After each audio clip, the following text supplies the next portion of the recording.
So we're making our way into late July here. We're approaching August very quickly, and it is ever so evidently becoming very near the prime territory for 2022 fantasy football draft season, and I've got quite a few drafts under my belt now. Today we're going to be talking through 3 players that across all those drafts, I'm pretty sure I have 0 shares of each of these players combined in today's video.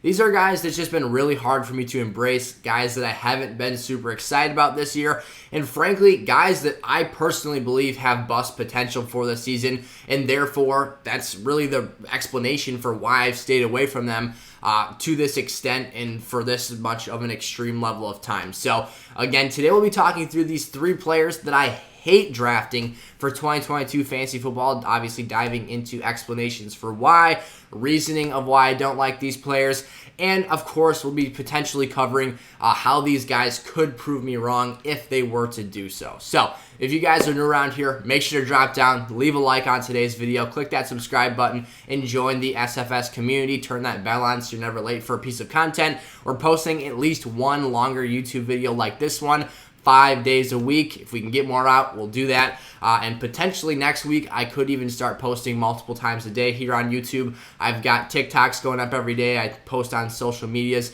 every once in a while. Go check out SFS on Twitter. All this great stuff you can find in the description of today's video. So without further ado, it's not wasting more time. Let's jump into the video. 2 more quick notes. If you guys have any questions for me throughout today's video, feel free to drop those in the comment section. I'll get back to you guys as soon as possible. And then finally, if you guys are in the market for a draft guide this fantasy football season, head up to the top right-hand corner of your screen. You'll see a QR code there. Scan that baby, and you guys can get access to that, fill out that information, and get yourself hooked up with a draft guide while you listen to today's video to gain access to player profiles of every guy we're talking about in today's video and over 300 more, and that's just one portion of the draft guide. We've got a ton more stuff in there. So we'll talk more about that later. Devin Singletary is the first guy I want to talk through in today's video.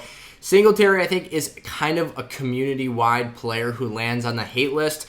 Obviously, we'll get into the details here. We'll talk specifics, but first and foremost, the main reason that I don't like Devin Singletary is because of the size. This is the same reason I've had my concerns and my, issues with him in years past. I haven't been able to fully get excited about his upside as a player, regardless of the fact that he plays in the Buffalo Bills offense, which has the shot to be the top offense in the National Football League this year. It's just really hard to embrace a player who has little to no workhorse upside. This is not a player who is expected or really should be seeing a healthy margin of the team's goal line work. This is a player who in the red zone is, for large stretches, pretty much obsolete inside the 20-yard line now. He did kind of have a little stretch and stint down the stretch of 2021 where he finished the year with 8 total touchdowns. He was a guy who was kind of popping late in the year. And again, I actually went up against him with a couple of teams that had him in their flex spots in some fancy playoff games. And it got pretty close because Devin Singletary was getting in the end zone and scoring touchdowns. But this isn't something that we expect to be a regular part of his usage. That isn't something that was being utilized for most of the season. He was really starting to, put his best games forward down the stretch last year, but I don't think that sustains into this season. He was 12th in red zone touches last year. So again, these are numbers that are higher than what I expect them to be here. And again, I'm very skeptimistic or pessimistic rather. I have my skepticisms, I guess is what that was aimed at being there. But overall, I'm pessimistic that he does finish as a top 12 player in red zone usage again this season. He had 46 red zone touches, but just 5 goal line carries. Now, this is a lot better than a lot of the other smaller running backs. But the issue has been that Buffalo doesn't really have a true workhorse running back. To be honest, Josh Allen is their best rushing threat in the red zone because he has the best size, power, ability to use his frame that Devin Singletary at 5'7", 203 pounds just does not possess. You want to see running backs. Personally, to me, height doesn't really matter so much, but I want to see you at least 210 pounds. I want to see you at probably 215 to 220 would be really optimal size for a workhorse running back. And for a guy who is already very thick and bulky, he is, a very condensed and stocky player at that 5'7" stature. He really doesn't have that much more weight to gain. Because if he does, for what is already an average level athlete, a player who is not explosive whatsoever, he's like a poor man's Clyde Edwards-Helaire, and we've seen how he struggled to find consistent fantasy success. I just don't know how this works over the long haul, and especially here in 2022 with this evolving Bills situation. Now, Singletary was the RB24 in fantasy points per game last season, but again, there are those numbers that I don't expect to remain constant here. And again, I did want to touch on that evolving situation, that average athleticism. This is a player who runs a 4.66 40-yard dash. That is very below the bar for a true lead running back in the National Football League. And for a guy who was once a third-round pick, he's a decently invested player by this Bills franchise, but they just went out in this year's draft and drafted James Cook, Dalvin Cook's brother, in the second round, who runs a 4.42 and has very comparable size metrics. So he's about 4 inches taller, but they're roughly the same weight. Overall, Cook is a tiny bit bigger. Again, neither of these guys are super elite in terms of their use cases in the red zone, but I do think, despite the reports in preseason and in training camp here that's about to get underway, I guess we're technically not to the preseason yet, but in the offseason, we're hearing these reports that Devin Singletary is expected to remain as the starting and lead back for this team. I just can't wrap my arms around that. I can't embrace the fact that the better athlete, the more explosive player, a guy who is equally as skilled in the receiving game, isn't going to find his way onto the field and again, render Devin Singletary obsolete or take away some of that use case and reasoning for his fantasy success at some point. I would expect it to be maybe within the first 4 to 6 weeks of the season. I just think that Devin Singletary is a recipe for disaster waiting to happen here. And for a guy who was 17th in total touchdowns at the running back position last year, that number I expect some, moderate regression. Even if he pulls back to 6, that's just really not where you want to be at. 5 or less would be very underwhelming. And a guy who had over 1,000 yards from scrimmage last year, he had 870 rushing, 228 yards receiving. I think those numbers pull back as well if his usage declines. He was 16th in snap share at 60.3%. Now, again, that you're competing with James Cook, that number's a little bit iffy. I'm not expecting Zach Moss to be too much of a factor here because he was being healthy scratched last year and seemed like he was in somewhat of a doghouse position last season. And then also what I don't love to see about a guy who, like I said, is a poor man's Clyde Edwards-Helaire, he should be getting significant pass game involvement. He should be seeing really nice opportunities in that phase of the game. He had 2.9 targets per game, which is fine, but just an 8% target share of the Bills' offense. Now, one of the things I like to contextualize here is that with teams like Tampa Bay and Buffalo that are super high volume passing offenses, those target share numbers will be a little bit lower naturally because there's a larger sample size than, per se, if you were on the Titans or the Eagles, two of the most rush-heavy teams in the league. So that number would be a little bit higher had he been on another team last season. However, it is still underwhelming given the fact that you've got a player who should be favored as a receiving skill set asset and a guy used in that phase of the game. So at the 9.2 pick for me, the RB32 overall, Devin Singletary is just someone I really cannot bring myself to draft, and I'm not interested in doing so this season. Now, Marquez, Valdes, Scantling, our second player up on the board, and the next name we'll be talking through in today's video, of course, Mr. MVS himself, coming from my Green Bay Packers. If you didn't know, I am a Packer fan, so I know a lot about Marquez Valdes Scantling. I have watched him in person numerous times. I usually take a trip down to Green Bay at least once a summer and watch a practice session, and it's really straightforward with MVS. He is a one-trick pony. I would argue his best film of overall route concept route running came his rookie season when he was asked to step up and do things at an above average level for this team that was really in dire need of playmakers, that being the 2017 season. He's now entering into year 5 here in 2022. But ever since, he's basically been supplanted in the Packers offense as a vertical threat, running fade routes, being literally straight down the field, or a post route where you're running straight down the field and then cutting at a 45-degree angle upfield. He is a insanely efficient guy that is going to have one of the best straight line speed times in the NFL when he gets the ball in open space. I forget why the NFL does it or when they do it, but they'll post the fastest ball carriers of the week, and if MVS has a deep touchdown catch, he's out there basically every time. But what you're doing here is wasting an 8th round pick. Again, he runs a 4.37 40-yard dash. He's fast. He's really explosive. I understand the excitement around Patrick Mahomes' deep ball passing ability, but are we really going to expect some magical spike from moving from Aaron Rodgers to Patrick Mahomes? Based off of quarterback play last season, that's arguably a pullback and a slight regression at the QB spot. Now, I'm not going to be biased in this assessment here, so I'm not going to make that case or that argument, but I'm just putting that out there. Let's just say that going from Rodgers to Mahomes is a lateral move at the QB spot, or even a slight positive. I still don't think that at the end of the day, this benefits MVS all that much. I think that situationally, he's going into a very similar offense in terms of quarterback play and upside there. Now, of course, Andy Reid is arguably a more, and actually, not arguably, it's pretty much established over the entire body of work that he has in his career. He's a better play caller at this point in time than Matt LaFleur probably is. Now, Matt LaFleur is someone who has, I think it's the best record through 3 seasons of a head coach in any tenure in NFL history. I could be wrong about that.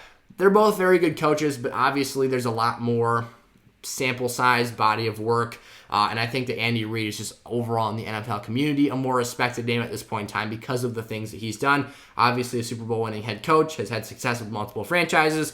Besides the point, the main message here is that I don't think Marquez, Valdes, Scantling, despite the fact that there's 159 targets opened up by Tyreek Hill, finds a way to be more valuable than Juju Smith-Schuster to this offense, who Juju is going earlier based off of ADP. But the other player, Sky Moore, rookie wide receiver, I don't think that MVS has a better case to be utilized in this offense than Moore does. If you take those 159 targets that were vacated from the departure of Tyreek Hill, yes, it's going to take multiple players to make up the difference of that situation.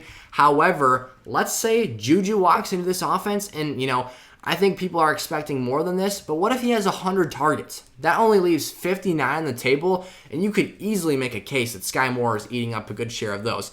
MVS, a kind of an interesting thing that I pulled here, has never had a season with more than 38 receptions. So you're talking about a player who really has never been utilized in a high volume role, a guy who really, 159 targets sounds like a lot, but when you've got 3 guys coming in here trying to fight for that level of opportunity in this offense, it can only go so far. So for me, the weekly ceiling any given week could be high. He could pop and win a week if you get lucky and put him in your flex at the right spot. But this is also a player who is going to lose a lot of weeks for a lot of players if you consistently start him, if you're investing into him in a lot of leagues.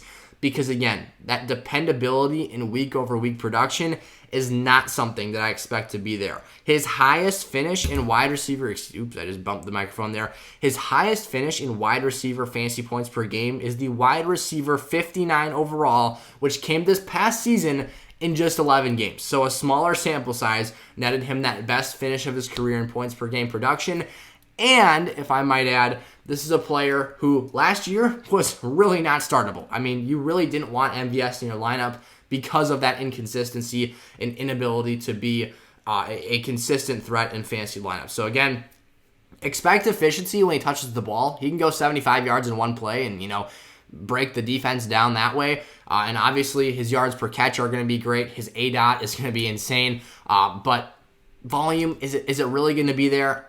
I'm really not banking on that, and the 8th round is too much of an investment for me. When I can get Sky Moore 8 picks later at the 9-4 overall pick, and as the wide receiver 48, MVS again is the wide receiver 44, 8.6 off the board. So that leads us to our final player here before we get into Robert Woods. If you guys haven't done so already, make sure to check out the SFS draft guides on sizzlefantasy.com. Again, you can scan the QR code to take you over to our pricing page.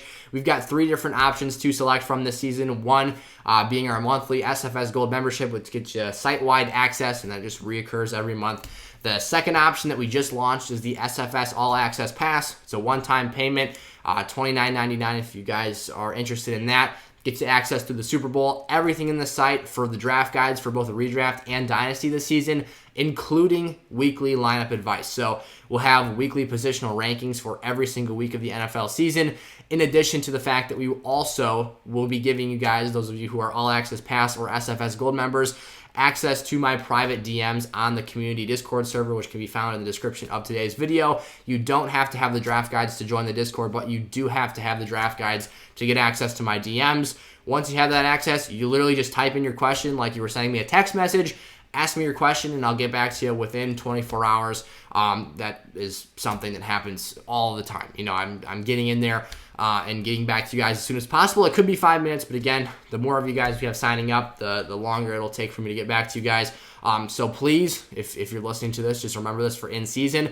Ask your questions earlier than 5 minutes before the game, because it's a way better shot that I'm able to answer your guys' questions if you give me some time to get back to you. But besides the point, there's a lot of features in there: sleepers, busts, must-own players, redraft, dynasty rankings. Our must-own players and everything was just updated just a couple nights ago. All my redraft rankings have been revamped as well.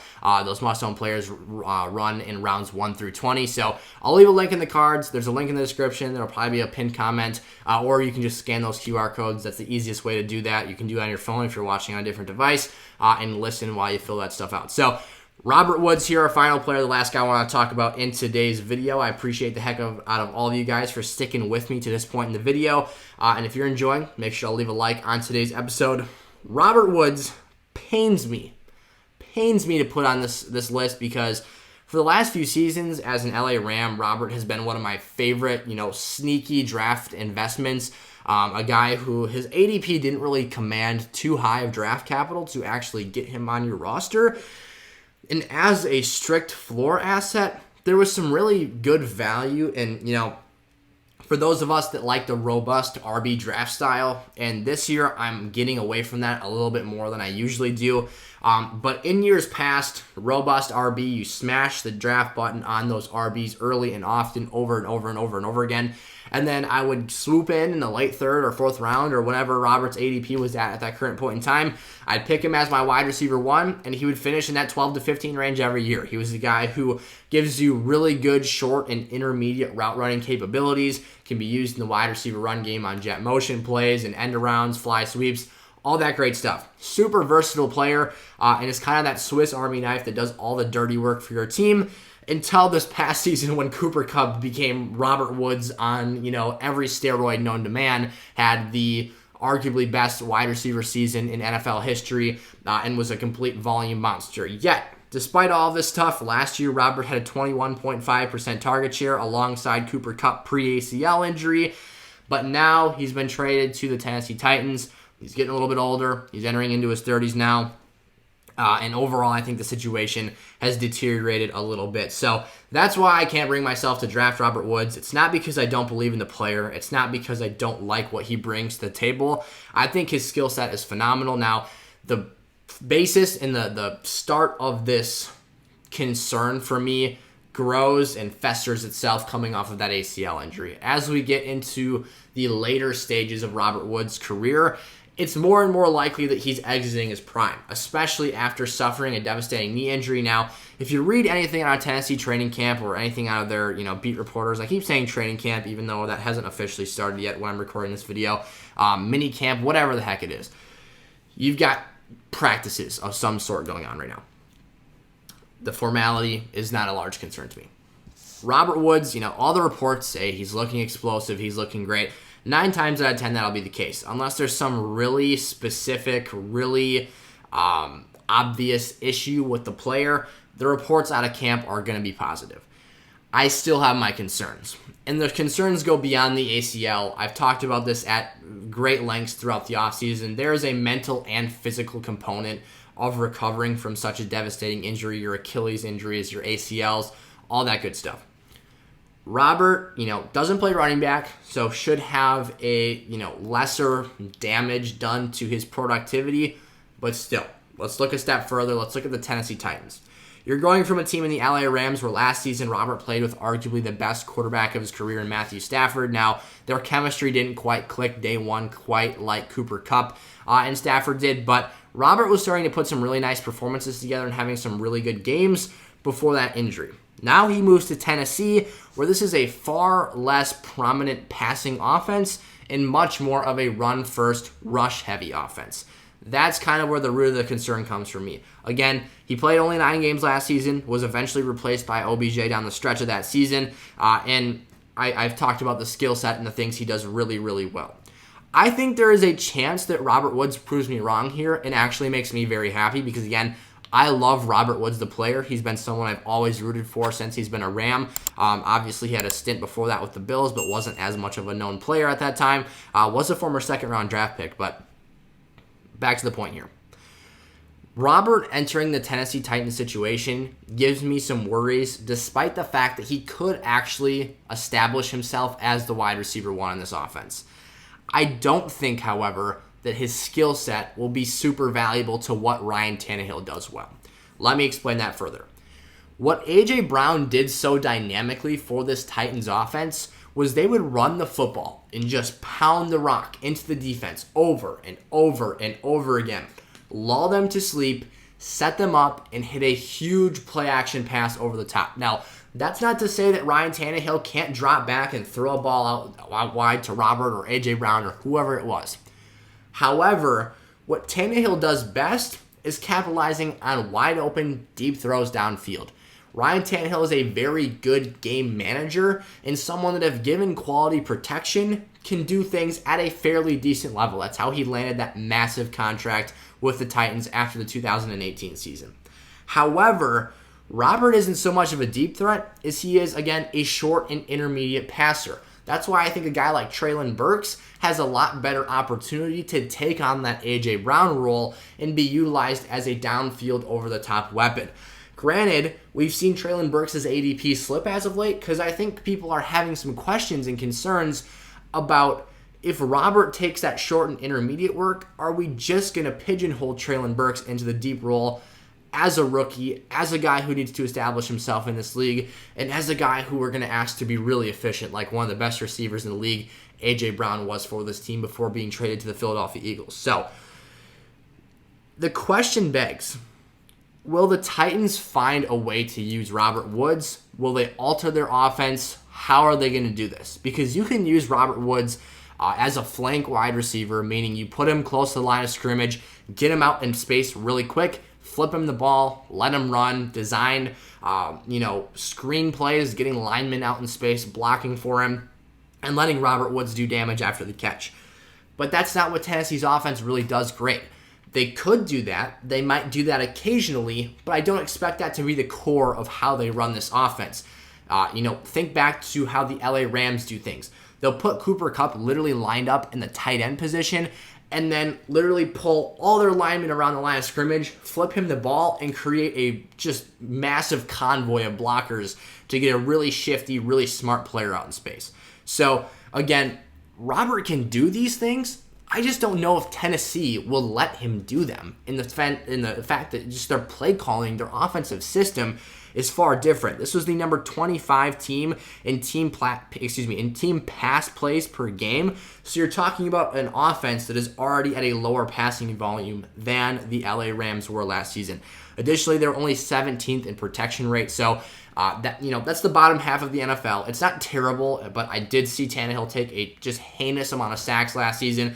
If you can remember back to the Cardinals game, week 1, I think that was, where I think it was Chandler Jones had 6 or 7 sacks. That was complete insanity. So, moral of the story here, at the end of the day, is I just don't trust the infrastructure of the Tennessee Titans organization to set up Robert Woods for massive fantasy success in this offense. He can still be a really valuable piece to this team. He's a good blocker in space. He's willing to play physical. I think he will be a positive for the Titans organization. I just don't know how much that's going to translate into fantasy points here this season. So, that was our 3 players today that I am not too fond of, for 2022 fantasy football. If you guys enjoyed, make sure, again, to like and subscribe to the SFS channel here. Turn that bell on so you're never late for a video. Again, we're posting 5+ videos here a week on YouTube. Go check out our TikTok. I drop videos on there every day. I play the Weddle. I do a draft guide profile, or not a draft guide profile, but a player draft profile for 2022. I just talk through their situation, reasons why or why not to draft them, all that good stuff. Go check us out on Twitter again. Check out the links in the description of today's video. It helps us out a ton here. And, of course, Scan that QR code, check out the 2022 draft guides, and get yourself access to the entire site on sizzlefantasy.com. Again, I just hit the mic again. I'm sorry, you guys. Sleepers, busts, must-own players rounds 1 through 20, redraft and dynasty rankings, personalized advice, weekly lineup rankings for in-season. All that great stuff comes with your 2022 draft guide. So thank you guys so much. I will see you next time. Peace out.